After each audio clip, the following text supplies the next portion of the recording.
All right, we're live. So thank you everyone for being here. Thank you to our panelists, and thank you to everyone for our YouTube. My name is Rukmini, and I am the Outreach Liaisons at Raksha. And I'm really excited to be hosting and moderating this conversation on South Asian youth and dating violence. I think it's super important that we're having this conversation because when we have larger conversations about domestic violence, we often forget that it's a phenomenon that is super culturally specific, and so we have to tackle it in that way. And even when we do have conversations about domestic violence, often teens and youth are left out of the entities here today to hear from all of our panelists a little bit about how they see this phenomenon happening in South Asian youth communities, specifically those on college campuses, and a little bit of solution building.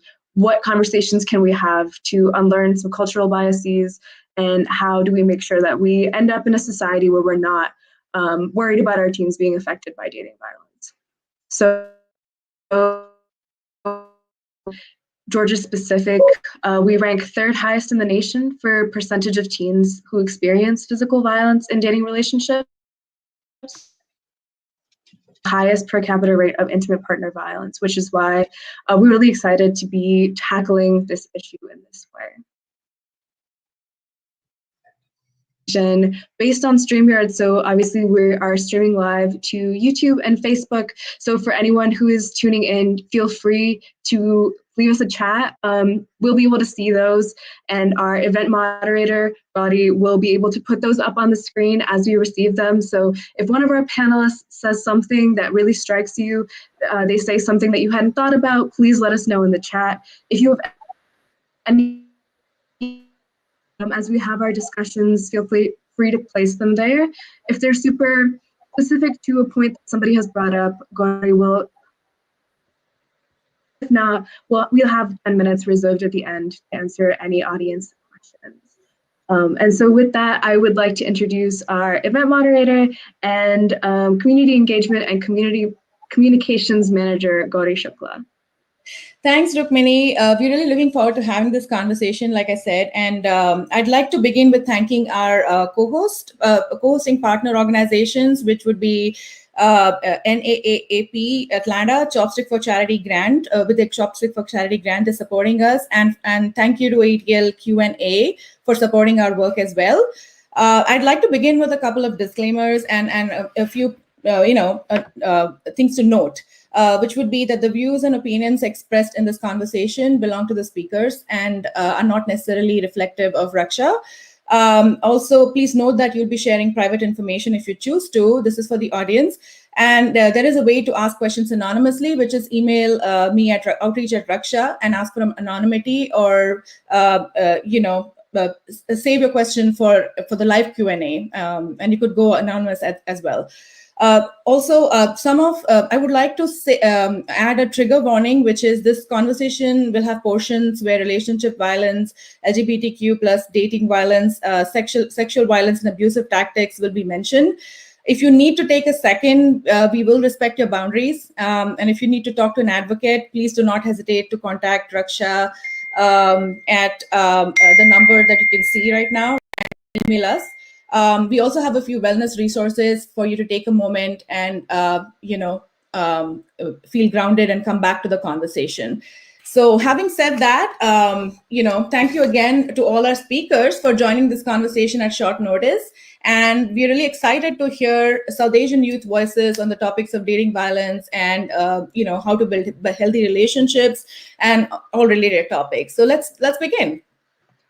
All right, perfect. So I'm going to start by introducing our speakers really briefly. If you want to know more about them, all of their speaker bios are on our social media at Raksha Inc. on our Instagram. But first, I'm going to start with Ovi. Ovi Gore is a representative from the Theta chapter of Sigma Sigma Rho. She's a freshman majoring in neuroscience. Her prospective future goals are to work in a pediatrics department at a hospital, and she is passionate about social issues, especially within the Desi community that need more public awareness. Thank you for being with us.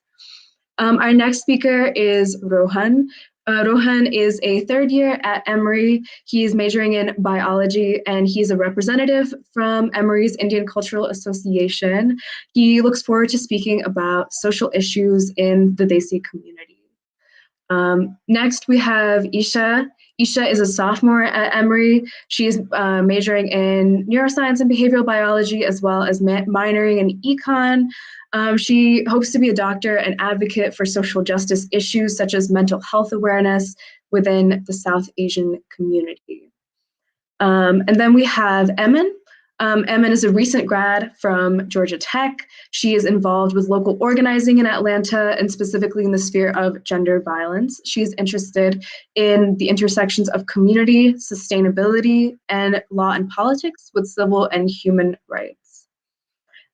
We also have Rukata. She is a third year at Georgia Tech. She has worked extensively with Raksha throughout high school and as a youth advocate, facilitating conversations about dating and sexual violence among her peers. We also have Janani with us. They are the coordinator of dating violence prevention at the Partnership Against Domestic Violence. They work with community to provide dating violence prevention programming and resources to the widest audience possible. And finally, last but not least, we have Twisha.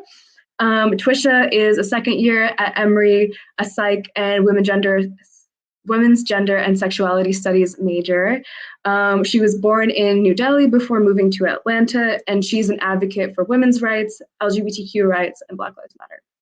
So thank you all for being here. As you can see, we have a wide range of perspectives, and I'm interested to see what you all have to say as we dive into our conversation about dating violence and South Asian youth. So the very first question that I have for you all is, how do you see dating and sexual violence showing up in the college landscape?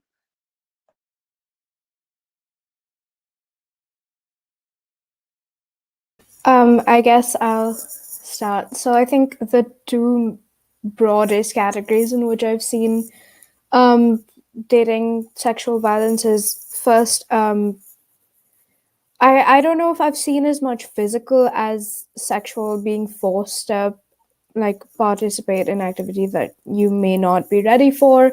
And I've also seen a whole lot of mental, manipulative, like mentally exhausting sort of tactics and that's a big part of, I think, dating violence and dating abuse that isn't as widely sort of talked about, and it's harder to combat because so many times the things that can make a relationship really good are also what can make them really, really bad when you have them in excess.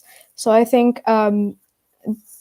mental exhaustion, being emotionally manipulated into remaining in an unhealthy relationship, I think those are some very important problems that we should look out for, and we should know the warning signs for them.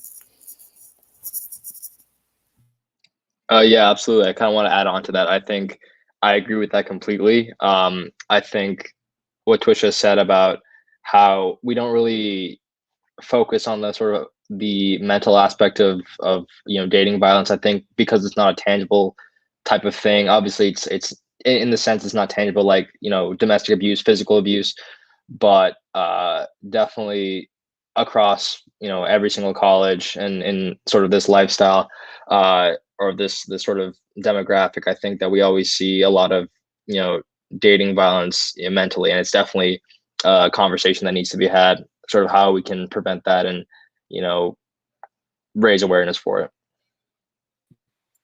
I completely agree with that, and I also feel like focusing more on like the South Asian community of this like college/high school community, we're not really equipped when we go into college or even high school to deal with the whole emotional aspect of dating violence, because I feel like growing up in a South Asian community, I feel like we have to push more for emotional health. And while it is getting better, I think it's more of a struggle because people don't really recognize it as something that's equally as valid as like the physical health. So I think that emotional abuse is something that's kind of going under the carpet and not really being talked about and not really given respect, in the sense that it's not held to an equal stance as physical abuse, and that really needs to change in like the South Asian community. Yeah, for sure. So I'm hearing all of you. I hear like what Twisha's saying about like the toll that dating violence can take and how sometimes we don't see that.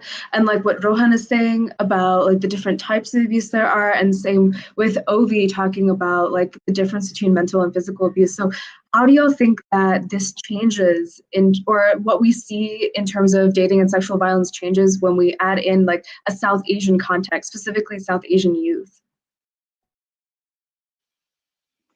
So I think it's also important when we talk about how sexual and dating violence show up in a college context. We talk about how they show up in a lot of our like organizational involvements. Like a lot of the things that constitute our background also are amplified or exacerbated by things like frat culture, or things that already exist on college campuses that harbor similar callous attitudes regarding like patriarchy and attitudes towards women. And we know that domestic violence is often a thing in South Asian families, that gets like pushed under the rug, and it's taboo or it's stigmatized. And oftentimes we see these resurface in our own relationships because we're not able to structure constructive conversations about them within our families or within our cultural spaces.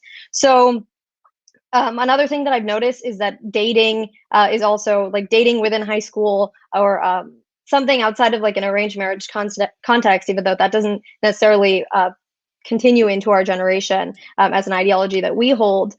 Dating within high school or dating in college or something perceived as early is like stigmatized, and it's seen with disdain in our communities. So before we're even able to have a constructive conversation about consent or what healthy relationships should look like between teenagers and between college students, we chastise people for having relationships in high school or college. So it's definitely something that we need to tackle, and beginning to have those conversations about healthy relationships at every age, so we don't continue to see problems that resurface in our own families show up in our relationships like later down the line.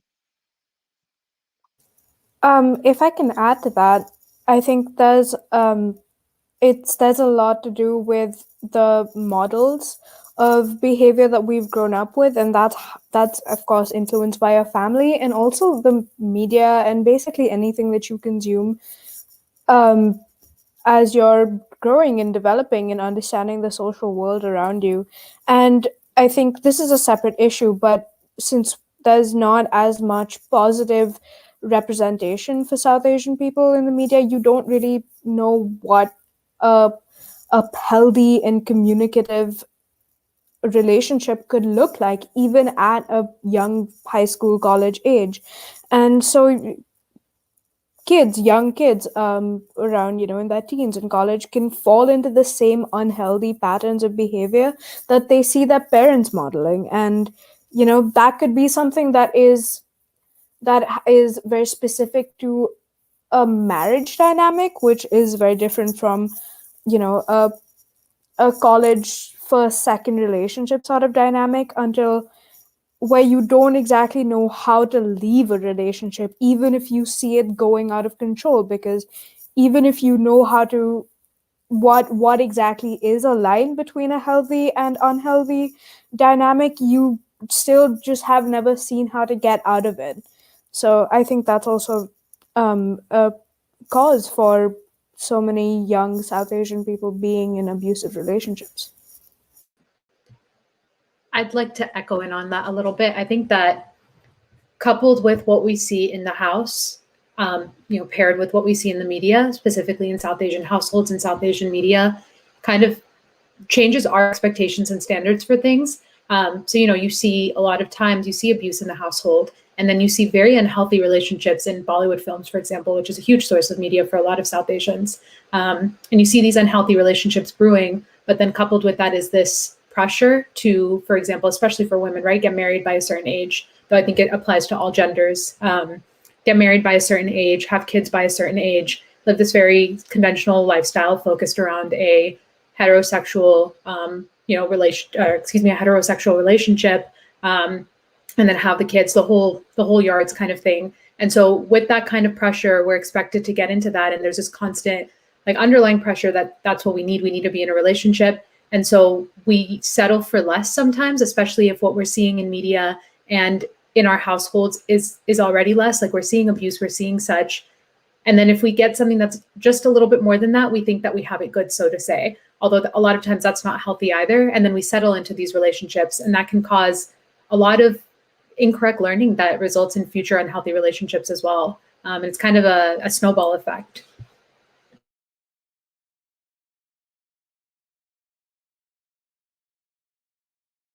Yeah, absolutely. I'm hearing you guys, like I think that what Twisha was saying about like the ways in which like certain relationships are modeled like flows really neatly into like Ammon, what you're saying about like what we expect from relationships. So I'm wondering like what else do you guys think, what other cultures, like generational differences or like traditions like shape the way that like South Asian youth are experiencing dating and therefore how they're experiencing dating violence?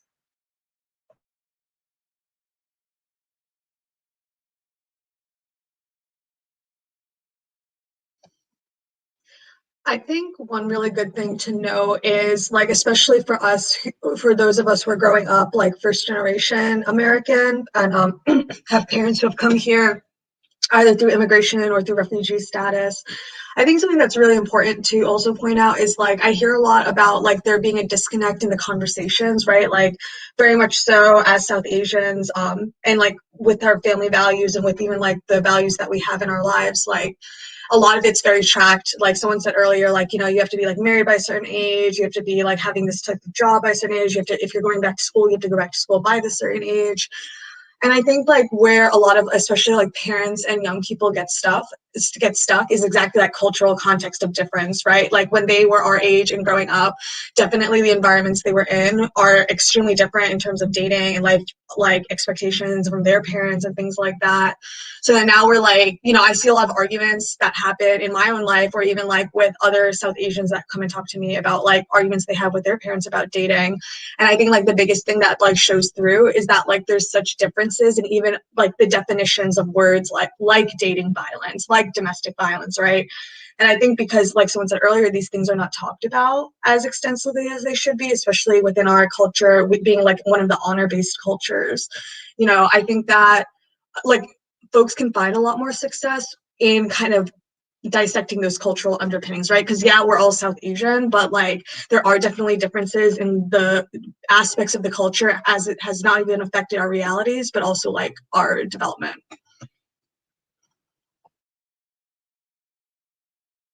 For sure. Does someone want to dig into any like specifics about like what are some of these values that make it hard for people to speak up about South Asian people to speak up about dating or dating violence?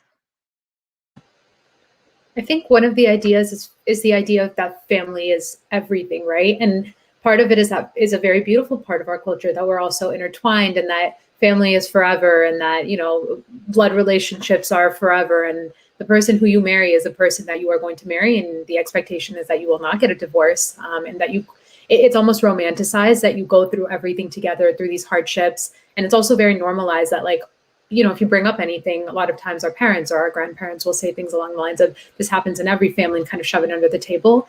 And while parts of that are great and it is wonderful to have such a sense of unity with family and have that sense of community, it can be very unhealthy when you are pushing and hiding things and covering up very unhealthy things and having to ignore your mental health and your physical health a lot of times in order to save that family. So a lot of times we see, and then this carries on into young adults going into relationships, and then that's the expectations they have. And then they grow up and they get partners, they get married, they have children, and the cycle just goes on and on. But it can start from things like, there's so many cases of young South Asian children who are sexually abused by people in the household. And, you know, statistically speaking, sexual assault survivors many times are their batterers are people who they know, and they're people in the family. And you tell a family member and they're like, no, like we can't bring that up. It's going to ruin the family. How it affects, you know, of course, we talk about how society perceives us and that judgment very often. But there is that sense of we have to hold family together no matter what, like they're your ride or dies no matter what. But a lot of times it can turn into something very unhealthy where we're completely pushing aside our mental and physical health. So I think that's a huge part of it. I think another thing to definitely dissect alongside this aspect of how family is central to our lives and how honor is like one of our strong moral principles is also like gender inequity. And oftentimes when we're having these conversations on larger platforms, we see that the conversation is driven by a lot of like non-male identifying people. And Rohan is here with us today, so that's wonderful. But a lot of times when we see these conversations happening, it's facilitated by people who are victims of domestic violence, and they're inadvertently or disproportionately being affected by the issue. So it almost feels like the conversation is not fully open or accessible to everybody because we have gender biases that inhibit us from actually dissecting the problem and who it's disproportionately affecting. And I can speak from personal experience, and I'll do this briefly. It's not specifically related to dating violence, but we had a few female friends, and I had an experience over the summer where we tried to start a conversation in our cultural community about like a specific topic, and it was very aggressively shut down. But the way that it was approached was that we were young women who shouldn't have said something, and we got backlash because of that. So there's a lot to dissect there in terms of who is being affected, why they're being affected, and how we can make this conversation accessible to not only people who are necessarily victims of sexual and dating violence, but also people who may be facilitators or perpetrators because of their background and because of the social situations that they've grown up in.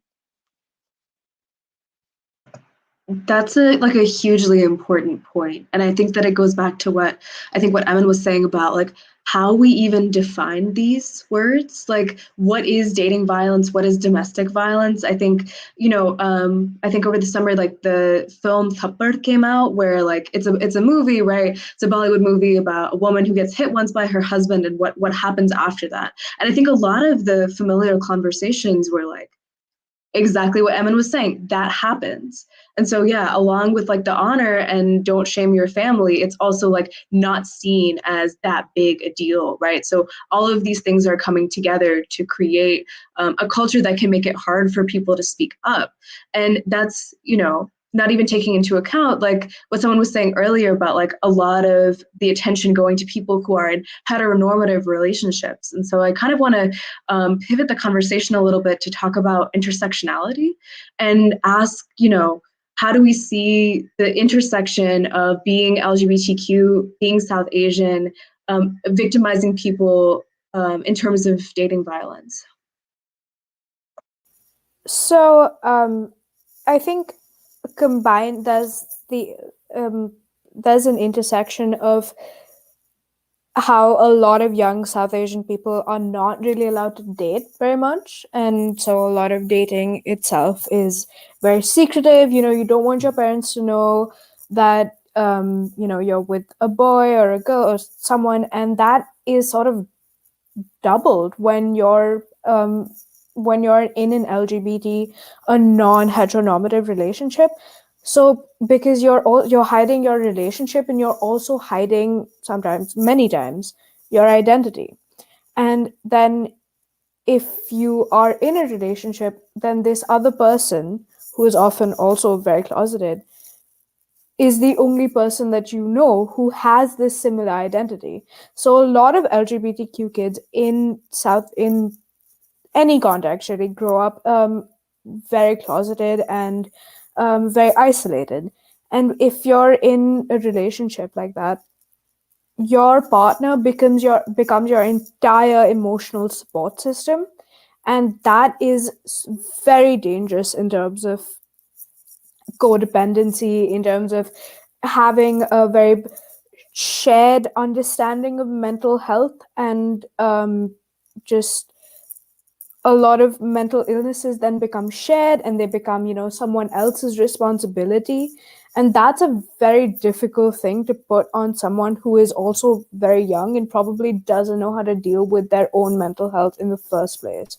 So I think something that I've seen time after time in LGBT relationships, especially like this is emphasized in the South Asian community, the level of closeting and isolation that you get, and then how you have only one outlet or maybe two outlets in it's it's incredibly damaging to your mental health, because that's how things become emotionally manipulative, and then there's nowhere to turn. There's very often you don't feel comfortable going to your parents or your teachers or to anyone else, because not only are you in a relationship that you're not allowed to be in the first place, you're also going to face a level of homophobia. So I think that's so ingrained in the South Asian community. And yeah, that's all I have to say on that. Yeah, so I mean, it's a big topic, so I think that LGBTQ youth have, they already have, like, especially being in the deep South right now in Georgia, like, there is a lot of, like, there's a lot of homophobia, there's a lot of transphobia, there's a lot of, like, misogynoir that happens, like, down here. And I think, like, in my experiences too, I wouldn't really say I resonated with, like, being codependent on, like, an individual partner because, like, I wasn't accepted in my community. I think that, like, in terms of my generation of my community, like, it was because we all grew up, like, in the States, like, pretty Americanized culture, but still had our, like I'm Sri Lankan, we had our Sri Lankan Tamil culture. Like, I didn't feel like I didn't have to, like, it wasn't that, like, I was intentionally trying to hide it. I think it was more so, like, it was, like, we live in such a heteronormative culture being South Asian that, like, I didn't know what it was until I met another person. Like, I remember for the really long time, like, I said that I was cis until I had actually, like, started to meet trans people. But I don't think that, like, those ideas of, like, non-binaryism were not in my head, like, before that.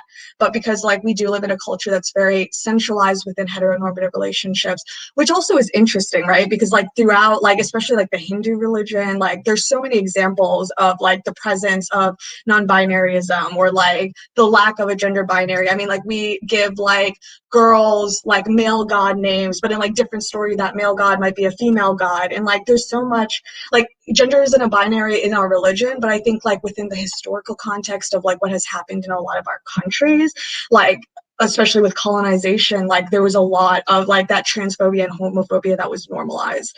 So I think in terms of, like, talking with, like, community and, like, trying to relay those images, like, that experience to, like, parents, like, I think there is that fear, not even just that, like, because I think, like, people who grew up in the South who are gay and, like, feel like they don't have, like, an accepting family, I feel like a lot of the times when I hear those stories, like, it's like, we don't know how you're going to react because, like, we know that, like, you have this culture, and, like, that, or this religion, and that gives you kind of, like, this perspective. But I feel like in South Asian cultures, you have that aspect, and then you have the whole extra aspect of the fact that, like, your whole family is the only one that you have that access to that culture. So, like, if your family rejects you, you lose that whole culture. It's not like your culture is also, like, the society that you live in, you know what I mean? So yeah, I think that there's a lot of intersections that happen there that make it really messy, but I think that especially with, like, being supportive to South Asian LGBTQ people, I think a lot of it comes to, like, finding solace in, like, the fact that, like, our culture does accept us, right? Even if the political institutions that our cultures have now, like, don't, like, our culture is one that does accept us, and it is written into, like, our texts and our history and things like that. So yeah, it's weird, but it's also kind of cool. Yeah, absolutely. I mean, when we think about the ways in which certain modes of thinking, especially like modes of thinking that are anti-homosexuality, anti-trans people have been kind of imposed on us instead of things that come organically from our culture. It can be kind of stunning to realize like how far we've come from like the place that we were before those views were imposed. And so I think that leads me into a different part of our conversation, which is that, you know, we've identified some of the things in like being South Asian that can make it hard to speak up about dating violence. We've identified some things that leave people vulnerable to dating violence. How do we use our identity, or how do we use these spaces to solution build? I love community organizing all the way. Y'all are all young. I think I'm like maybe a year older. I graduated out of Emory in 2018. I started community organizing when I got out, and it is honestly, it's free therapy. First of all, you just get to meet all these different people, and you see that like these issues exist in all these different cultures, right? So you're really able to find community in that. And it really is just like collective power is so real. You know, we just saw that happen in the election with AAPI, Manasa, Latinx communities. Like we really went, Black communities, we really went out and we mobilized our vote, and, you know, we flipped our state blue. And I think definitely like there is a piece in that for young South Asian people. And really like the research shows that the number one protective factor across the board for dating violence is actually peer support. And by building those networks and showing folks that like, you know, you don't have to be scared because there's always going to be people here who can talk to you or like explain it to you, and like you don't have to feel judged about that, it's always the best way to go. So organize. One thing that I wanted to add on to that is like just building a support system, which I think you just kind of talked about, but a lot of the times like we don't really find our support systems back home, like in our family. So it's really important to give people who are victims of any sort of dating or domestic violence a place to go to. And I think that like having those difficult conversations can definitely initiate that support system. And just changing, like moving the needle slowly by having conversations that are very difficult to have with people you know are going to be stubborn is just going to like, again, get a source of community and just build like a really good support system for people who are victims. I wanted to jump in on the local piece. So I think Jen just touched based on this. I mean, it's such a good point that, especially if you're not comfortable or are not safe to speak up in your own home, start with your local community. I think that that's so huge, and you will find someone, right? Even if you live in South Georgia, like this, in a random small little town in Georgia, you can reach out. That outreach part is so important. You can find someone who resonates with what you're saying, who's there to support you, who's an ally. But I do think if you have the ability to, if it's something that's within your realm, and if you'll be safe doing so, having those conversations literally like right within your home and starting off. I mean, it's saying starting off small, but I think it's one of like the biggest pieces is so critical. Like personally for me, my relationship with my mom has changed so much, and her thinking and mine has changed a lot. And I think that there can be a lot of bitterness between our generation and our, like, you know, our parents' generation or our grandparents' generation, et cetera, et cetera. But a lot of times we have to also realize that they don't know, they haven't been exposed to all of this. A lot of the media that we're kind of lucky to be exposed to, and some of the lingo that we're able to just kind of say and believe in and be empowered with, is something that they're not used to, and is a lot of times not even in their mother tongue. And what they're shown in media is very different. So if we constantly have those conversations, and, you know, it can be like, if your method is to like kick the door wide open, go for it. But it can also be to like slowly push the door open more and more and have conversations. And I like to say it, like my mom says that I just like kept on pushing her buttons until she, you know, just got more and more open-minded.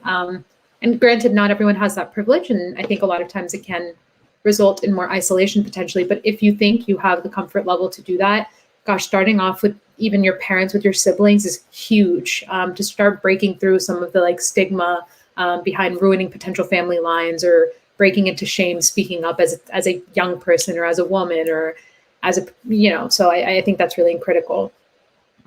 Yeah, I actually totally agree with that. That was like exactly what I was thinking of. I think that obviously to your comfort level, but I think the most immediate support system that you can have is like right in the comfort of your own home. So I think, you know, if you're able to, I think making the effort to educate your parents, just on sort of, and kind of, you know, explain to them sort of the implications of like, you know, what you're going through, regardless of whether they believe or what they think about certain ideas, or they're not open to it. I think explaining sort of the implications of like, you know, what you are going through is definitely very, very valuable. And I think that can definitely, you know, help break open the door to sort of, and sort of help your parents understand sort of like these issues. Yeah, thank you all for that. I think that one way that maybe, like, you know, at least for me, has been a way to kind of combat the language or like the term barrier is just giving examples. So, for instance, with me, like with my dad, like he at first, you know, didn't understand like what I go through, like as a woman, you know, like being harassed, like out on the street or if I'm getting coffee. And so I like just made a point of every time it happened to me, I would tell him about it. And every time I told him about it, he was like, wow, this happens really often. Like, this is a systemic issue.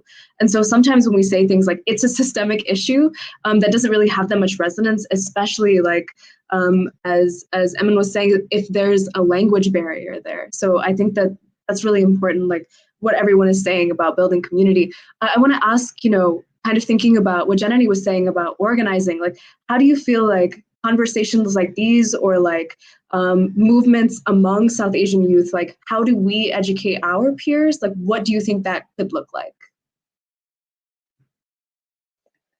So I love that. I think Jen and Ovi and Emin talked about this earlier, but the beauty of collectivism in our culture, and the fact that so many specific South Asian groups, especially in the Metro Atlanta area, they have large communities already, so we can tap into those communities if we need an ally. Like I actually tapped into Raksha because the executive director, Aparna, she is actually part of the Bengali community. So I was able to connect with her to learn more about these things and resonate. But one of the takeaways, or one of the setbacks of our collectivist culture, is also this this ingrained idea of honor and what people will think of us if we say something. So I think we really need to focus on deconstructing how maybe the generations before us approach the way we live our lives with judgment. And frankly, I think the only way to do that is through open conversations and kind of discussing how our experiences as teenagers and as a multicultural teenagers in the United States or college students in the United States differ from their experiences while growing up. I mean, like, though they were in our shoes at some point, our experiences simply don't resonate with theirs because we grew up socialized in entirely different ways. So yeah, trying to deconstruct and approach this mindset of like, what will people think of us, instead of that, thinking about collective community building and how we can support each other, especially as people of color in the United States, because this issue is obviously not just specific to us, but we know multiple forms of discrimination and oppression, especially relating to dating violence and domestic violence. They're interconnected with other forms of oppression and discrimination as well. So if we can learn to approach these issues with more of like a constructive community building mindset, that we can figure out how to support each other instead of inadvertently tearing each other down.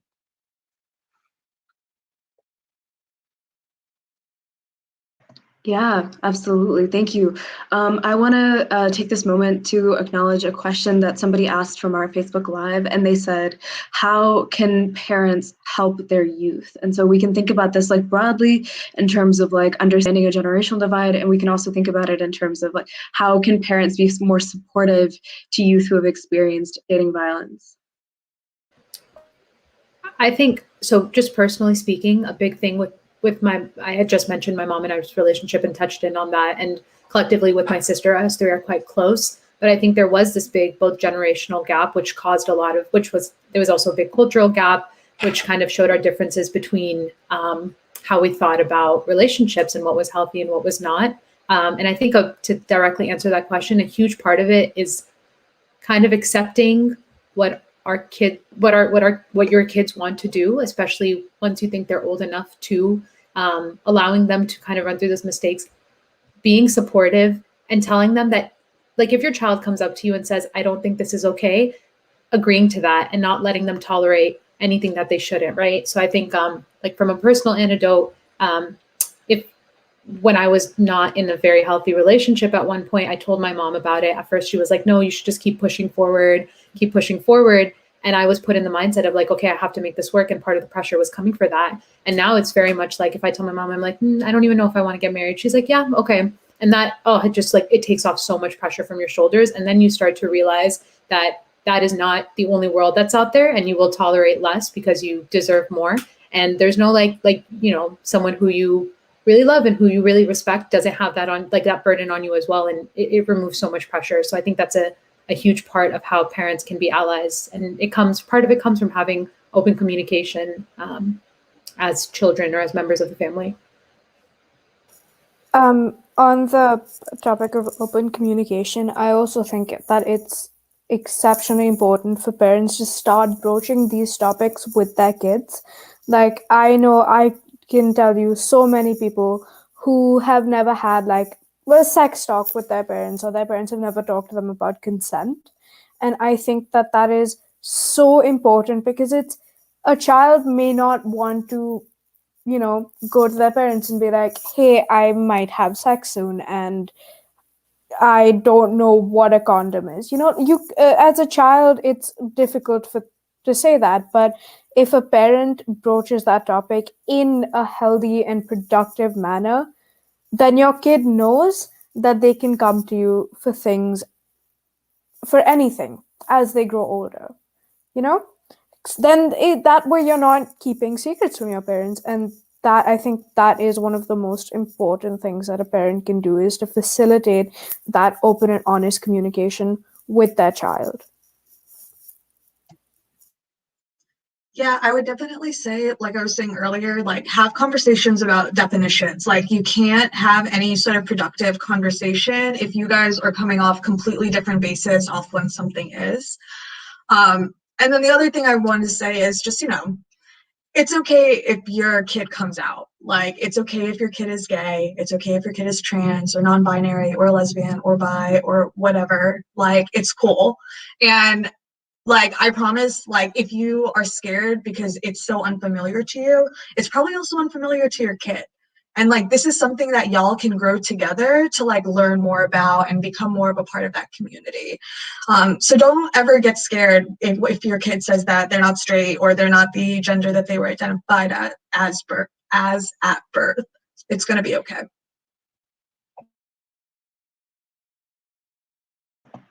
That's a great point, Janani. Thank you for bringing that up.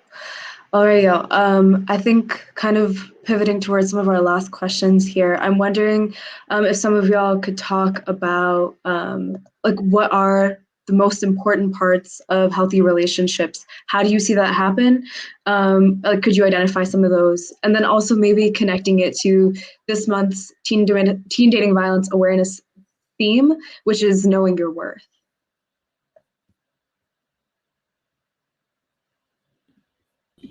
I feel like a pretty key point in healthy relationships is like being able to kind of be comfortable being vulnerable and like showing affection and things like that. And I think that there's a really big emphasis like in the South Asian community where people kind of are expected to respect their parents like no matter what happens. And that's like a really great and valuable thing. But I think also it kind of prevents like parents from showing like affection openly because they kind of have this like very like power dynamic kind of relationship. So I think that parents making an effort maybe to reach out to their kids and like congratulate them on things and like show that like affection is something that is healthy and like acceptable in a relationship is pretty important. And I think that kids learn from their parents. So if they see that their parents can do that, that can like change how you behave too and what you accept in your relationships.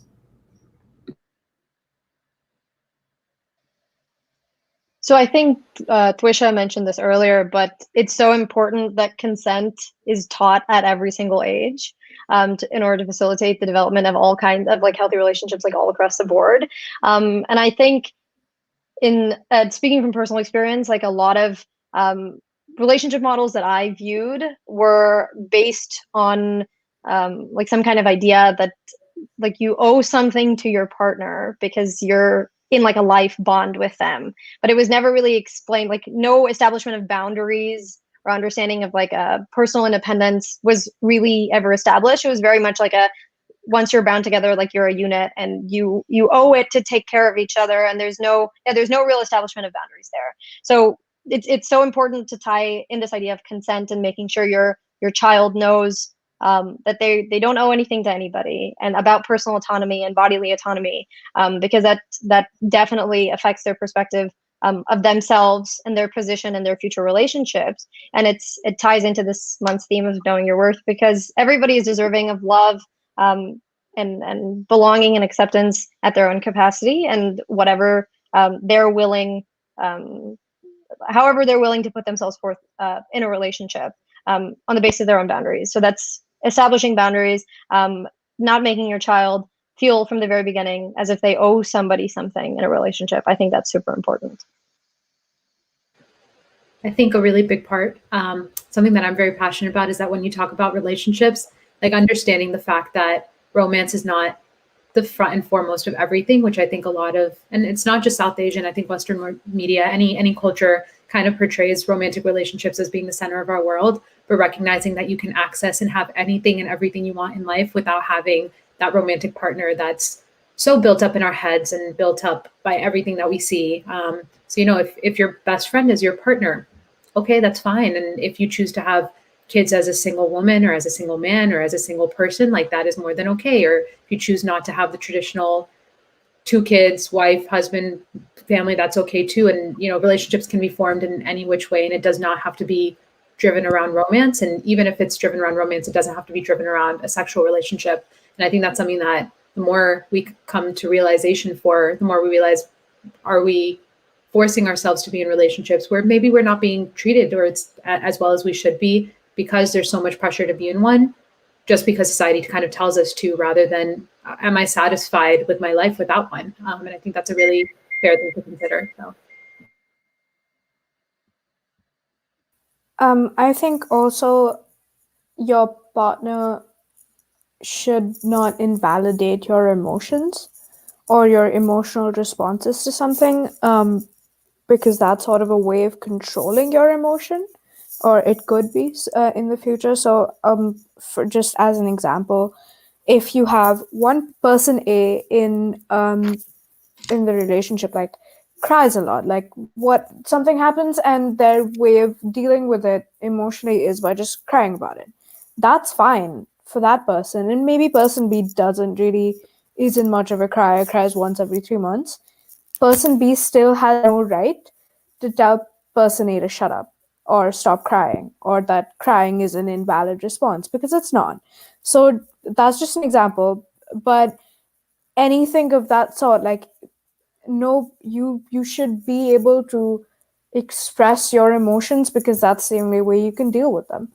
So yeah, that's a pretty big part of having a healthy relationship.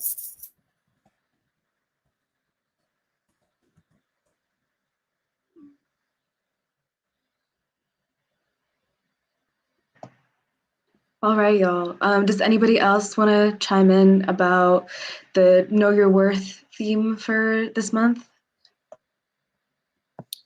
I think that one thing about like the whole know your worth thing is just knowing like what you need and what you deserve. And I feel like a lot of the times in healthy relationships, in order to give someone else what they need, you have to first know what you need and know what's not okay, what is okay, and be able to communicate that. And you can't communicate it if you don't know what that is. So I think a lot of the times like self-reflection is really important, to kind of take a step back and be like, okay, what do I want out of this? What should I be giving myself before I look for it in someone else? And I feel like when we find deficits in ourselves, we try and look for them in other people. And that's when like codependency and just like unhealthy relationships start to stem, is when you stop looking inward and look outward. And I feel like knowing your worth starts from just taking a step back and just knowing who you are and what you need before trying to be with someone else.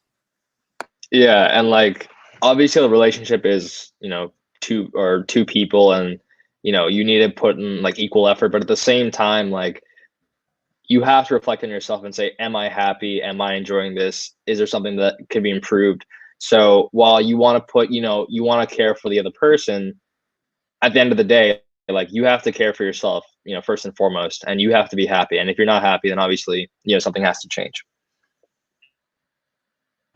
I think that that's a wonderful note on which to wrap up our conversation. So thank you to all of our panelists for thinking so carefully about these questions and being in conversation with each other on this topic. It's so necessary, and I hope that some of the dialogue that we started here tonight, we can take that into our own communities and continue to support each other in what Jenny said is community organizing, because I think that there's a lot of power in that. There's a lot of power in mobilizing who we are as South Asian American youth, and using that to build better futures for ourselves and for the people who come after us.